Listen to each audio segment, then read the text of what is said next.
അപ്പോൾ നമുക്ക് ഇവിടെയാണ് ഇനി പുറത്തേക്കാണ് നമ്മൾ വീടിൻ്റെ പുറത്തേക്കാണ് പോകുന്നത്. പക്ഷെ അതിന് ഒരു മാറ്റം വരുത്താൻ വേണ്ടി പപ്പ എന്താക്കി സ്വന്തമായിട്ടൊരു ഷെഡ് അങ്ങ് ഉണ്ടാക്കി. ഇവിടെ നമ്മുടെ തോട്ടത്തിൽ തന്നെ ഈ ഒരു ഷെഡ് ഉണ്ടാക്കിയേക്കുന്നത്. ആ ഷെഡിൻ്റെ ഉള്ളിലാണ് നമ്മളിപ്പോൾ നമ്മുടെ മെയിൻ അവിടെ വലിയൊരു സംഭവം ഇങ്ങനെ തയ്യാറായിക്കൊണ്ടിരിക്കുകയാണ്. ഇനി അതാണ് ഞാൻ പറഞ്ഞതും പ്രേക്ഷകർക്കായിട്ട് വലിയൊരു സംഭവം നമ്മളിവിടെ ഒരുക്കി വെച്ചിട്ടുണ്ട് എന്നുള്ളത്. ഹായ്, ക്രിയേറ്റീവ് ഗാർഡൻ്റെ ഏറ്റവും പുതിയ വീഡിയോയിലേക്ക് എല്ലാവർക്കും സ്വാഗതം. നമ്മളിന്നുള്ള ചുള്ളിയോടാണ്. ചുള്ളിയോട് ചന്ദ്രേട്ടൻ്റെ വീട്ടിലാണ്, പുളിമുക്കിൽ ചന്ദ്രേട്ടൻ.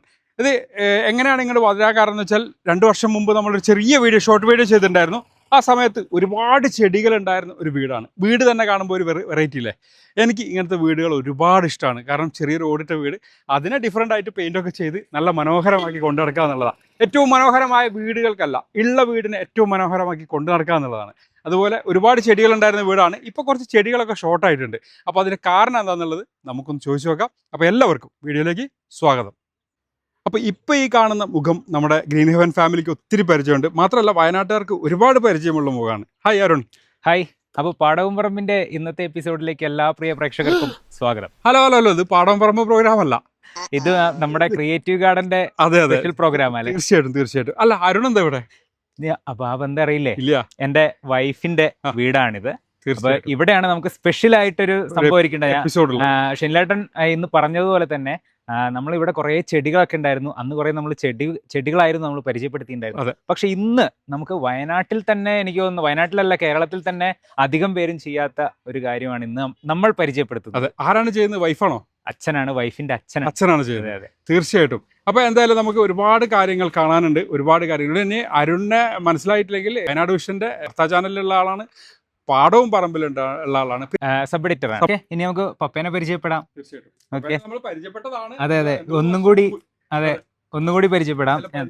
എനിക്ക് കുറച്ച് ചോദ്യങ്ങൾ. ചെടികൾ എവിടെ? ചെടികളാണെന്നല്ലോ നമ്മളെ പരിചയപ്പെടുത്തിയത് ഇവിടെ എത്തിയത്. ചെടികൾക്ക് എന്ത് പറ്റി? ചെടികള് വർക്ക് കൂടിയപ്പോ കൂടുതൽ വർക്ക് വന്നപ്പോ ചെടികളെ പെയിന്റിംഗ് ആയിരുന്നു. അപ്പൊ കൊറോണ സമയത്തായിരുന്നു കൂടുതലായിട്ട് നമുക്ക് ആ ചെടി ഉണ്ടായിരുന്നത്. തീർച്ചയായിട്ടും ചെടികളുണ്ട്, കുറച്ച് ചെടികളൊക്കെ ഉണ്ട്. നമുക്ക് ആ ഒരു ഇഷ്ടം അങ്ങനെ നിലനിർത്താൻ വേണ്ടിയുള്ള ചെടികളൊക്കെ, അത്യാവശ്യം ചെടികളൊക്കെ ഇവിടെ ഇങ്ങനെ കൊണ്ടു നടക്കുന്നുണ്ട്. നമുക്ക് ഒരു വലിയൊരു വർക്കിന്റെ പുറകിലേക്ക് നമ്മൾ മാറി പപ്പ. എന്താ വെച്ചാല് അത് നമുക്ക് അങ്ങനെ എല്ലാവർക്കും ഒന്നും ചെയ്യാൻ പറ്റാത്ത കാര്യം. എനിക്കോ അരുണൊന്നും വിചാരിച്ചാൽ ഒരിക്കലും നടക്കാത്ത ഒരു കാര്യം. ഒരിക്കലും നടക്കില്ല, അത് ഉറപ്പാണ്, 100% ഉറപ്പാണ്. നമുക്കെന്നല്ല, നമുക്ക് ചുറ്റുമുള്ള ആൾക്കാരാണെങ്കിലും ഒരിക്കലും നടക്കാത്തൊരു കാര്യമാണ്. കാരണം അത്രയും ചെയ്യുന്നവരില്ല എന്നല്ല, ചെയ്യുന്നവരുണ്ട് ഒരുപാട് പേര്. പക്ഷെ എങ്കിലും കുറച്ച് ഒരു എനിക്ക് തോന്നുന്ന ഒരുപാട് ആളുകൾ എടുത്താൽ 1-2 ആളുകൾ. നല്ല സമയം വേണം, അതുപോലെ നല്ല ക്ഷമയും വേണം. അതെ. ഇനിയിപ്പോ നമ്മള് എന്ന കാര്യങ്ങൾ അങ്ങ് നോക്കിയാലോ? അതെ, അതിന്റെ ചെറുതിൽ നിന്ന് നമുക്ക് ഏറ്റവും വലുതിലേക്ക് പോവാം. അപ്പൊ വേറെന്തോ കാത്തു വെച്ചിട്ടുണ്ട്. ശരി. ഉള്ളിലാണോ? ഉള്ളിലാണ്. സെറ്റ്. ഈർക്കിളി കൊണ്ടുള്ള ഒരു മായാലോകം തന്നെയാണ്. ഈർക്കിളി കൊണ്ട് ഒരുപാട് വർക്കുകൾ നമ്മൾ കണ്ടിട്ടുണ്ട്, എടുത്തിട്ടുണ്ട്. പക്ഷെ ഇതിന് സ്പെഷ്യാലിറ്റി എന്താണെന്ന് വെച്ചാൽ അത്രയും പെർഫെക്റ്റ് ആയിട്ട് ഇരുന്നിട്ടാണ് ചെയ്യുക. ഓരോ മൈന്യൂട്ട് ആയിട്ടുള്ള കാര്യങ്ങളും അത്ര ശ്രദ്ധിച്ചാണ് ചെയ്യുന്നത്. പിന്നെ വലിയ മിഷനറീസോ കാര്യങ്ങളോ ഒന്നുമില്ല. കാരണം നമുക്ക് ഈ കാലഘട്ടമാണ്, സിമ്പിളായിട്ട് ചെയ്യാൻ പറ്റുന്ന കാര്യമാണ്. പക്ഷെ ഇത് അങ്ങനെയല്ല ചെയ്തിട്ടുള്ളത്. തീർച്ചയായിട്ടും അത് എങ്ങനെയാണെന്ന് വെച്ചാൽ നമുക്ക് ഇവിടെ കിട്ടുന്ന കാര്യങ്ങൾ മാത്രമാണ്. അതായത് ഇപ്പോ നമ്മുടെ ചെറിയ പേനാക്കത്തി, അത് ഞാൻ പറയേണ്ട ആളല്ല, പറയേണ്ടത്. കട്ടർ ഉപയോഗിക്കും. പിന്നെ നമ്മള് നൈസ് കത്തി. ഇനിയിപ്പോ ഒരു ചോദ്യം കൂടെ അതിൻ്റെ ഇടയ്ക്കുണ്ട്. കാരണം കഴിഞ്ഞ വീഡിയോസ് കാണാത്തവർ എന്താണ് അയാളെ പരിചയപ്പെടുത്താത്ത, അയാളെ പേരെന്താണ്, അദ്ദേഹത്തിന്റെ എവിടെ സ്ഥലം എന്നൊക്കെ പറയാം, അതൊന്നും ആദ്യം പറഞ്ഞോളൂ. എന്റെ പേര് ചന്ദ്രൻ. ഞങ്ങള് ചുള്ളിയോട് ടൗണിന്റെ അടുത്ത് പുളിമുക്ക് എന്നാണ് ഈ സ്ഥലത്തിന്റെ പേര്. കട്ട് ചെയ്ത് ചെറിയ കത്തിയാണ്, നല്ല മൂർച്ചുള്ള കത്തി. പിന്നെ കട്ടർ, അത്രേ ഉള്ളൂ. വേറെ പ്രത്യേകിച്ച് ആയുധങ്ങളൊന്നും വേണ്ട. പിന്നെ ഗമ്മാണ്, SH ആണ് കൂടുതൽ ഉപയോഗിക്കുന്നത്. ഈർക്കിളി ഇത്രയും കാലം ഈട് നിൽക്കാൻ, ലോങ് ലാസ്റ്റ് ചെയ്യാനാണ് എന്താ ചെയ്യുന്നത്? ഈർക്കിളി പൊതുവെ അങ്ങനെ പെട്ടെന്ന് നശിക്കില്ല എന്നാ പറയുന്നത്. പിന്നെ നമ്മളിൽ പോളിഷ് ചെയ്യുന്നുണ്ട്. അപ്പോൾ ഈർക്കിളിയുടെ ആ മുകളിലത്തെ തൊലി അത് കളയും, ഒരു കോട്ടിങ് ഉണ്ട്, അത് കളഞ്ഞു കഴിഞ്ഞാൽ അത് ഈർക്കിളി നശിക്കില്ല എന്നാണ്. പിന്നെ അത് ചെതലൊന്നും പിടിക്കില്ല. ഈർക്കിളിന് അങ്ങനെ ഒരു ഇതുണ്ട്. ഇതിൽ നിന്ന് ഫ്ലൈവുഡ് ഒക്കെ ചെയ്യാനുള്ളൊരു ഇതൊക്കെ വന്നിട്ടുണ്ടായിരുന്നു പണ്ടൊക്കെ ഈർക്കിളിൽ. അത്രയും ഉറപ്പുള്ള സാധനമാണ്. ഇനി നമുക്ക് ഈ വീടുകളൊന്ന് പരിചയപ്പെടാം. അതുപോലെ തന്നെ ഒരുപാട് എന്ന് വെച്ചാൽ ഇനിയും എന്താ പറയാ, വീടുകളല്ല കേട്ടോ ഇവിടുത്തെ മെയിൻ. പക്ഷെ ഈ വീട്ടിൽ നിന്നാണ് തുടക്കം. അത് ചെറിയ ചെറിയ വീടുകൾ ഉണ്ടാക്കിയിട്ടായിരുന്നു തുടക്കം. പണ്ട് എനിക്ക് തോന്നുന്നു പിന്നെ ഈ ശരത്തായിരുന്നു തോന്നുന്നല്ലേ സ്കൂളിലേക്ക് പോകാൻ നേരം, അതായത് ഇവിടുത്തെ മൂത്ത ആളുണ്ട് ശരത്ത്, അവൻ സ്കൂളിലേക്ക് പോകാൻ വേണ്ടിയിട്ട് ഇങ്ങനെ ഈ നമ്മൾ സ്കൂളിലേക്കൊക്കെ ഉണ്ടാക്കിക്കൊണ്ടുപോകല്ലോ ശാസ്ത്രമേളയ്ക്കൊക്കെ, ആ ടൈമിൽ പപ്പയൊന്ന് പരീക്ഷിച്ചതാണ്. അങ്ങനെയാണ് ഇതിന്റെ ചെറുതായിട്ട് ചെറിയൊരു വീടുണ്ടാക്കി. അങ്ങനെയാണ് ഇതിന്റെ ഒരു തുടക്കം എന്ന് പറയുന്നത്. പിന്നെ ഓരോ അതങ്ങട് ഒരു ഹോബി ആയിട്ട് അങ്ങോട്ട് കയറി. ഒരുപാട് മോഡലുകൾ, അതായത് വീടിന്റെ മോഡലുകൾ, ഇത് ശരിക്കും ഞങ്ങൾ പണിയാൻ ആഗ്രഹിക്കുന്ന വീടുകൾ ഞങ്ങളിങ്ങനെ മനസ്സിൽ കണ്ടിട്ടാണ് പപ്പ ഉണ്ടാക്കാന്ന് പറയും. ഇപ്പൊ നമുക്ക് നോക്കിയാൽ തന്നെ അറിയാം, ഒരു വീടിന്റെ ഒരു സ്റ്റെപ്പ് മുതൽ അങ്ങോട്ടുള്ള ഓരോ ഭാഗവും കൃത്യമായിട്ട് ഒരു ടൈല് വരെ ഇടുന്നുള്ളതാണ്. അതെ, എല്ലാം എന്തൊക്കെ ഒരു വീടിന് എന്തൊക്കെയുണ്ടോ അത് കംപ്ലീറ്റ് ആയിട്ട് എല്ലാ സാധനങ്ങളും ഇതിലുണ്ട്. സാധാരണ നമുക്ക് ഏറ്റവും ഇപ്പോൾ ഉപകാരപ്പെടുന്ന ആർക്കൊക്കെ അറിയാം, ശരിക്കും എഞ്ചിനീയർമാർക്കൊക്കെ ഒരു വീടിന്റെ സ്ട്രക്ചർ ഇതുപോലെ വേണമെങ്കിൽ തീർച്ചയായും അവർ നമുക്കിപ്പോൾ ഒരു ചിലപ്പോൾ ഒരു മിനിയേച്ചർ ആയിട്ട് നമ്മളൊരു വീടിന്റെ ഒരു ഭാഗത്ത് ഇങ്ങനെ വെക്കുക എന്ന് പറഞ്ഞാൽ ഒരു ലൈറ്റ് ഒക്കെ ഇട്ടിട്ട് നല്ല ഭംഗിയായിട്ട് വെക്കാൻ ഇത് ഭയങ്കര ഒരു ഉപകാരപ്പെടുന്ന ഒരു സാധനമാണ്. എഞ്ചിനീയർമാർക്കൊക്കെ കറക്റ്റാണ്, അവർക്കൊരു മോഡൽ കിട്ടണമെങ്കിൽ. അപ്പൊ അപ്പൊ എങ്ങനെ ഈ വീടിന്റെ ഇതൊക്കെ ഏതൊക്കെ വീടുകളാണെന്ന് നമുക്കൊന്ന് പരിചയപ്പെടുത്താം. ഇതൊരു സാധാരണ ഒരു വീട്, നമ്മൾ കേരള ട്രഡീഷണലിലെ സാധാരണ ഒരു വീട്. ഇപ്പോഴത്തെ കണ്ടംപററി മോഡൽ അല്ലാത്ത ഇതൊരു യൂറോപ്യൻ ട്രഡീഷൻ, പഴയ കാലത്തുള്ള ഒരു മോഡല്. അങ്ങനെ യൂറോപ്പിലൊക്കെ കണ്ടുവരുന്ന പഴയ കാലം. ഇതൊരു സാധാരണ ചെറിയ വീട്, ഒരു ഒറ്റ നിലയിൽ ഉണ്ടാക്കിയ ചെറിയ വീട്.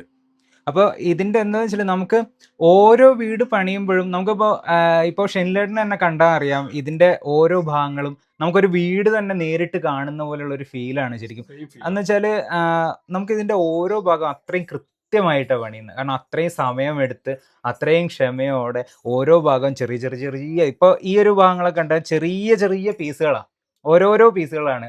ഇതൊക്കെ കറക്റ്റ് ആയിട്ട് ഇങ്ങനെ ഈ ഒരു ഭാഗം ഇത്ര ഒട്ടിച്ചെടുക്കണം, കൃത്യമായിട്ട് നല്ല ക്ഷമ വേണം നമുക്ക്. അതേപോലെ തന്നെ തെങ്ങിന്റെ മാത്രമല്ല കേട്ടോ, തെങ്ങിന്റെ മാത്രം ഇർക്കിളിയല്ല, നമുക്ക് ഈ കവുങ്ങിന്റെ ഇർക്കിളി, അത് ഈ പുറത്തുള്ള ഭാഗങ്ങളൊക്കെ ഇതൊക്കെ ഈ കവുങ്ങിന്റെ ഈർക്കിളിയാണ്.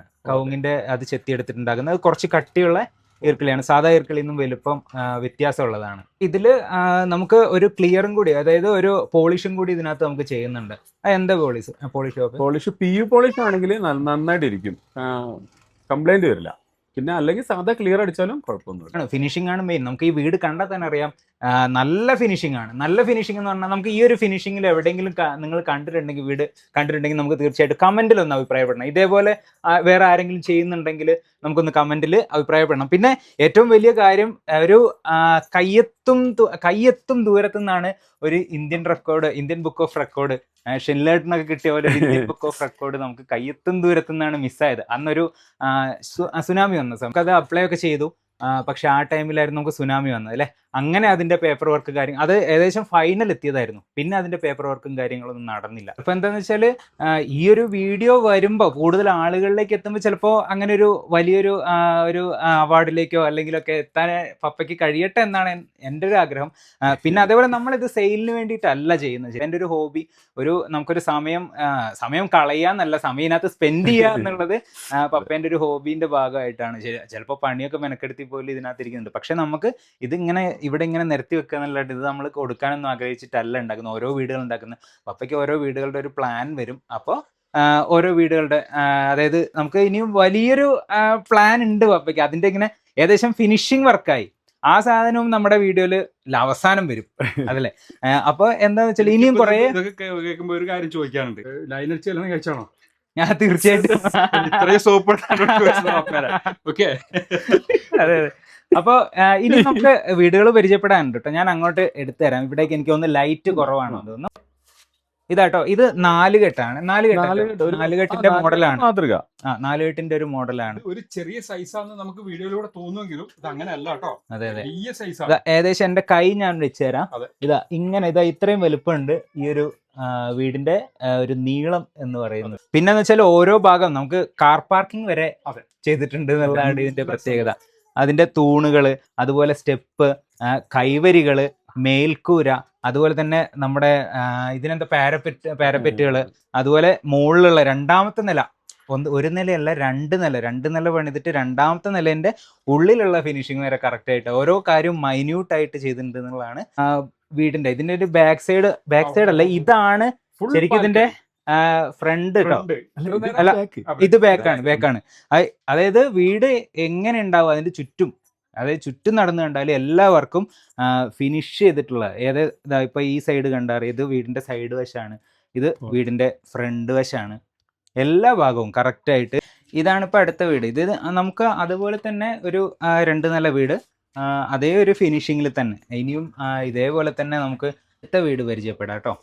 ഇത് നമ്മളൊക്കെ ഒരുപാട് സിനിമയിലൊക്കെ കണ്ടിട്ടുണ്ടാവും ചിലപ്പോൾ വരിക്കാശ്ശേരി മന. ആ ഒരു മനേൻ്റെ ഒരു ലുക്കിൽ, അങ്ങനെ വരിക്കാശ്ശേരി മന എന്ന് നമുക്ക് അവകാശപ്പെടാൻ പറ്റില്ല, പക്ഷെ ആ ഒരു മന ലുക്കിലുള്ള ഒരു വീടാണ്. ഒരു രാത്രിയൊക്കെ ചിലപ്പോൾ 10 മണി 11 മണിയൊക്കെ ഇരിക്കും.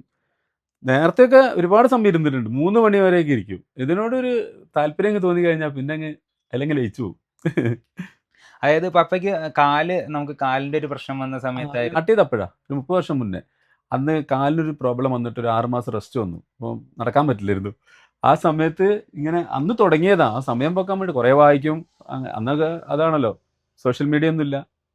അതുപോലെ തന്നെ ഈ പെയിന്റിങ്, നമുക്കിപ്പോൾ ഈ ഒരു ബാക്ക്ഗ്രൗണ്ട് കണ്ടാൽ തന്നെ അറിയാം, നമുക്ക് പപ്പ പെയിന്റിങ്ങിന് പോകുന്നതാണ്, കുറേ വർഷമായിട്ട് പെയിന്റിങ്ങിന് പോകുന്നതാണ്. അതുപോലെ ഈ വീടിന്റെ മൊത്തത്തിലുള്ള ഒരു ഭംഗിയും അവിടുത്തെ പെയിന്റിങ്ങുകളും, അതായത് ഫുൾ കളർഫുൾ ആണ്. ഞാൻ വരുന്ന കാലം മുതൽ ഇവിടെ കാണുന്നത് കളർഫുൾ ആണ്. കുറേയൊക്കെ എൻ്റെ വീട്ടിലേക്ക് ഇപ്പോൾ കളർഫുൾ ആയിട്ട് ഇതൊക്കെ ഞങ്ങൾ ചെയ്യാൻ ശ്രമിച്ചിട്ടുണ്ട്. ഇതൊക്കെ ഇങ്ങനെ വ്യത്യസ്തമായിട്ട് നമുക്കിപ്പോൾ ചിലപ്പോൾ വീഡിയോയിൽ കാണുമ്പോൾ നമുക്ക് ചിലപ്പോൾ വലുപ്പം ഒരുപോലെ ഉണ്ടാവും, ചിലപ്പോൾ ഒരുപോലെയുള്ള ഡിസൈനായിട്ട് ചിലപ്പോൾ തോന്നിയിട്ടുണ്ടാവും. പക്ഷെ അങ്ങനെയല്ല കേട്ടോ, ഇതിനെല്ലാത്തിനും ഓരോ ഡിസൈനും ഓരോ വലുപ്പം ഉള്ളതുകൊണ്ട് പല വലുപ്പത്തിൽ, പല രൂപത്തിൽ, പല ഭാവത്തിലുള്ള ഓരോ വീടുകളും ഓരോ നിർമ്മിതികളാണ് ശരിക്കും ഇവിടെ ഉള്ളത്. ഇനി നമുക്ക് മെയിൻ ആയിട്ടുള്ള, ഇനി ഇതിലൊന്നും വ്യത്യസ്തത തോന്നിയില്ലെങ്കിൽ അടുത്തതിൽ ഒരു ഉറപ്പായിട്ടും വ്യത്യസ്തത തോന്നും. അപ്പോൾ നമുക്ക് കാണാം. അപ്പോൾ നമുക്ക് ഇവിടെയാണ്, ഇനി പുറത്തേക്കാണ്, നമ്മൾ വീടിൻ്റെ പുറത്തേക്കാണ് പോകുന്നത്. ഇപ്പോൾ ഇവിടെ എന്താ ഇങ്ങനെ ഒരു ഷെഡ് ഉണ്ടാക്കിയെന്ന് വെച്ചാൽ, ഞങ്ങൾ എപ്പോഴും കാണുന്നത് ഈ ഒരു വീടിൻ്റെ ഉള്ളിൽ പപ്പ എപ്പോഴും ഈ ഒരു ഇർക്കിളി വീടിൻ്റെ പണിയൊക്കെ ആയിട്ട് ഇരിക്കുന്നതാണ്. പക്ഷേ അപ്പോൾ നമുക്ക് എല്ലാവരും വരുമ്പോൾ പപ്പ എപ്പോഴും ഈ ഇർക്കിളി വീടിൻ്റെ പരിപാടിയിലായിരിക്കും.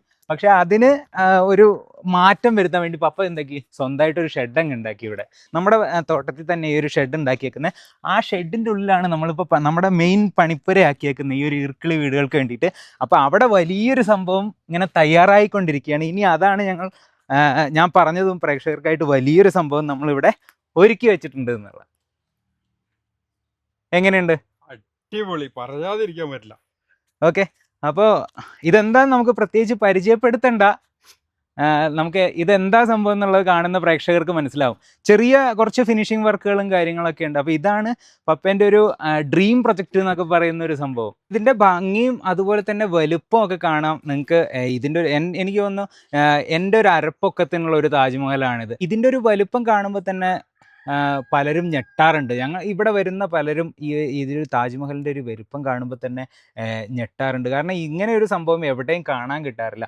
പപ്പ ഏകദേശം ഒരു 30 വർഷം മുന്നെയാണ് ഒരു ആദ്യത്തെ താജ്മഹൽ ചെയ്യുന്നത്. അന്ന് നമുക്ക് സോഷ്യൽ മീഡിയയും കാര്യങ്ങളൊന്നും അത്ര സജീവമല്ല. താജ്മഹലൊന്നും എവിടെയും കാണാൻ കൂടി നമുക്ക് പറ്റില്ല, ഫോട്ടോകളിലൊക്കെ കാണാം. അന്ന് ആ ഒരു ഐഡിയ വെച്ചിട്ടാണ് അന്ന് നിർമ്മിച്ചത്. അന്ന് നമ്മളതൊരു അവാർഡിന് കൊടുത്തു. ആ സാധനം അങ്ങനെ അവാർഡിന് വേണ്ടി കൊടുത്തു കഴിഞ്ഞു. പിന്നെ അത് തിരിച്ച് നമ്മൾ മേടിച്ചൊന്നുമില്ല. അത് കഴിഞ്ഞ് ഈ ഒരു താജ്മഹൽ പിന്നെയും നമുക്ക് ഉണ്ടാക്കിയെടുക്കണം എന്നൊരു ആഗ്രഹം കൊണ്ടാണ് കൊറോണ സമയത്ത് ഇതിൻ്റെ പണി തുടങ്ങിയത്. ഇന്നും ഇതിൻ്റെ പണി ഇങ്ങനെ ഫിനിഷ് ആയിട്ടില്ല. കാരണം ഇതിൻ്റെ മിനാരങ്ങളൊക്കെ പൂർത്തിയാവാനുണ്ട്, കാര്യങ്ങളൊക്കെ ഉണ്ട്, ഫിനിഷിംഗ് വർക്ക് ബാക്കി കാര്യങ്ങളൊക്കെ ഉണ്ട്. ഇതിൻ്റെ ഓരോ മൈന്യൂട്ടായുള്ള കാര്യങ്ങളൊക്കെ ഞാൻ പറഞ്ഞത്. ഇപ്പോൾ ഇതിൻ്റെ ഈ ഈർക്കിളികൾ കൊണ്ടൊക്കെയാണ് ഇതുണ്ടാക്കുന്നത്. സാധാരണ നമ്മളെ നോർമൽ ഈർക്കിളികളാണ്, അത് പല വലുപ്പത്തിൽ വെട്ടിയെടുത്തിട്ട്. അതുപോലെ തന്നെ ഇതാണ് ഞാൻ പറഞ്ഞ ഓലേൻ്റെ അല്ലേ, ഓലേൻ്റെ ഈർക്കിളിയാണ്, കവുങ്ങിൻ്റെ ഈർക്കിളിയാണ്. ഇതൊക്കെ വെച്ചിട്ടാണ് ഈ മിനാരമൊക്കെ നമ്മൾ ഫിനിഷ് ചെയ്തുകൊണ്ടിരിക്കുന്നത്. അതിപ്പോൾ നിങ്ങൾക്ക് കാണാം, ഈ ഒരു മിനാരം നമുക്ക് ഇങ്ങനെ ആ ഓലേൻ്റെ ഈർക്കിളി വെച്ചിട്ട് ഒട്ടിച്ചെടുത്തുകൊണ്ടിരിക്കുന്നത്. അപ്പോൾ ഇതിൻ്റെ ഒരു സമയം കാര്യങ്ങളൊക്കെ അത്രയും വേണ്ടത് കൊണ്ടാണ് ഈ വർക്ക് ഇങ്ങനെ പോകുന്നത്. കാരണം ഒന്നാമത് പെയിൻറ്റിങ് വർക്ക് നോക്കണം, വീട്ടിലെ കാര്യം നോക്കണം, പിന്നെ മറ്റേ പുറത്തെ നമ്മളെ തോട്ടത്തിലെ കാര്യങ്ങളുണ്ട്, അതുപോലെ ഒരുപാട് വർക്കുകളൊക്കെ ഉണ്ട്. അതിൻ്റെ ഒപ്പമാണ് ഇത് കൊണ്ടുപോകുന്നത്. അപ്പോൾ ഇനിയിപ്പോൾ ഇതിൻ്റെ വേറൊരു കാര്യം എന്ന് വെച്ചാൽ പപ്പ പറഞ്ഞുതരും. അതായത് പപ്പ നമുക്ക് ഈ ഒരു ഈർക്കിളി എടുക്കുന്നതിൽ നമുക്ക് എന്തെങ്കിലുമൊക്കെ ശ്രദ്ധിക്കേണ്ടോ? അതായത് മൂത്ത ഈർക്കിളി അല്ലെങ്കിൽ ഇളമ്പിച്ച ഈർക്കിളി അങ്ങനെ എന്തെങ്കിലും ഉണ്ടോ? ഉണങ്ങണം, നന്നായിട്ട് ഉണങ്ങിയ ഈർക്കിളിയാണ് ഇതിന് ഉപയോഗിക്കാൻ പറ്റുക. പച്ചയാകുമ്പോൾ ഗമ്മ് പിടിക്കാൻ ബുദ്ധിമുട്ടായിരിക്കും. അപ്പോൾ ഉണക്കിയെടുത്ത് ചീവി എടുക്കണം. ചീവി എടുക്കുന്നതാണ് കുറച്ച് എഫേർട്ട് എടുക്കണതിന്. കാരണം അതിന്റെ കംപ്ലീറ്റ് ആ മുകളിലത്തെ കോട്ടിങ് കളഞ്ഞ് ചീവി എടുക്കണം. അതുപോലെ തന്നെ എടുത്തു പറയേണ്ട ഒരു കാര്യം, പപ്പ എപ്പോഴും ഞങ്ങളൊക്കെ വരുമ്പോൾ ചോദിക്കും ഈർക്കിളി എവിടെയും കിട്ടാനുണ്ടോ എന്ന് കേട്ടോ. അത് എപ്പോഴും അത് നമ്മൾ ഏതെങ്കിലും വീട്ടിൽ പോയാലും ആദ്യം ശ്രദ്ധിക്കുക അവിടെ നല്ല ഈർക്കിളി ഉണ്ടോ. അപ്പൊ ഇതാണ് ഞങ്ങളുടെ ഫാമിലി. പപ്പേനെ ഇവിടം വരെ എത്തിച്ച ഒരു ബാക്ക് സപ്പോർട്ട് എന്ന് പറയുന്നത് ഞങ്ങളാണ്. പപ്പേനെ ഈ ഒരു വീട്ടിൽ നിന്ന് ഷെഡിലേക്ക് ഇറക്കി ആൾക്കാരാണ് ഞങ്ങൾ. അപ്പൊ എന്തായാലും പപ്പേന്റെ ഈ ഒരു കഴിവിനെ ഞങ്ങൾ കട്ടയ്ക്ക് നിന്ന് പ്രോത്സാഹിപ്പിക്കുകയാണ്. പണ്ട് പപ്പ വീടുണ്ടാക്കി കൊടുത്ത് സ്കൂളിൽ 1ാം സ്ഥാനം നേടിയ ശരത്താണിത്. അപ്പൊ ശരത്തിന്റെ അന്നത്തെ ഒരു ആവശ്യമായിരുന്നു ഇന്ന് ഞങ്ങൾക്ക് ഇങ്ങനൊരു വലിയൊരു ഒരു കഴിവ്, പപ്പേന്റെ കഴിവ് ഞങ്ങൾ കണ്ടെത്തിയത്. അങ്ങനെ ശരത്ത് സ്കൂളിൽ പോയി ആ ഒരു കഴിവ് ഞങ്ങൾ പുറത്തെത്തിച്ചു എന്ന് തന്നെ പറയാം. ഇത് ശരത്തിന്റെ വൈഫാണ് അമൃത, ഇത് എന്റെ വൈഫാണ് വേറൊരു അമൃത. അതേപോലെ തന്നെ ഇത് അമ്മ വനജ, ഇത് അശ്വന്ത് ഞങ്ങളെ എന്റെ അളിയൻ, അതായത് ഇവിടുത്തെ ഇളയ സന്തതി. ഇത് പിന്നെ നമുക്ക് പരിചയപ്പെടുന്നല്ലോ പപ്പ.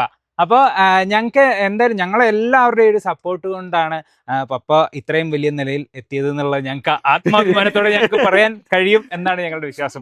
അപ്പൊ ഞങ്ങൾക്ക് ഓരോ വീടുകൾ ഉണ്ടാക്കുമ്പോൾ ഞങ്ങൾക്ക് ഏറ്റവും കൂടുതൽ പിന്തുണ കൊടുക്കുന്ന അമ്മയാണ്. അതായത് ഈ ഒരു ഇർക്കിളിയൊക്കെ ചെയ്യി കൊടുക്കാനാണെങ്കിലും കാര്യങ്ങൾക്കൊക്കെ ആണെങ്കിലും അമ്മയുണ്ട്. അതുപോലെ തന്നെ ഓരോരുത്തരാണെങ്കിലും അതിന്റെ ഒരു നമുക്കിങ്ങനെ നോക്കി കണ്ടുകൊണ്ട് നമുക്ക് പറഞ്ഞുകൊണ്ട് സപ്പോർട്ട് കൊടുക്കാമല്ലോ. അപ്പൊ അങ്ങനെ പിന്നെ അതിന്റെ ചെറിയ കഴിവൊക്കെ കിട്ടിയത് മൂത്ത അളിയനാണ്. ഉണ്ടാക്കിയ ഒരു ഇർക്കിളി വീട് സ്കൂളിൽ കൊണ്ടുപോയി കാണിച്ച് 1ാം സ്ഥാനം മേടിച്ച ആളാണ്. അപ്പൊ അതിന് ഭയങ്കര ഒരു കഴിവുള്ള ആളാണ്. അപ്പൊ പിന്നീട് അതിന് ഇങ്ങനെ നമുക്ക് ഓരോ സാധനങ്ങളൊക്കെ ചെയ്യാനൊക്കെ ശ്രമിക്കുന്നുണ്ട് കേട്ടോ. കാരണം അപ്പേനെ ഹെൽപ്പ് ചെയ്യുന്ന ഒരാൾ കൂടിയാണ്.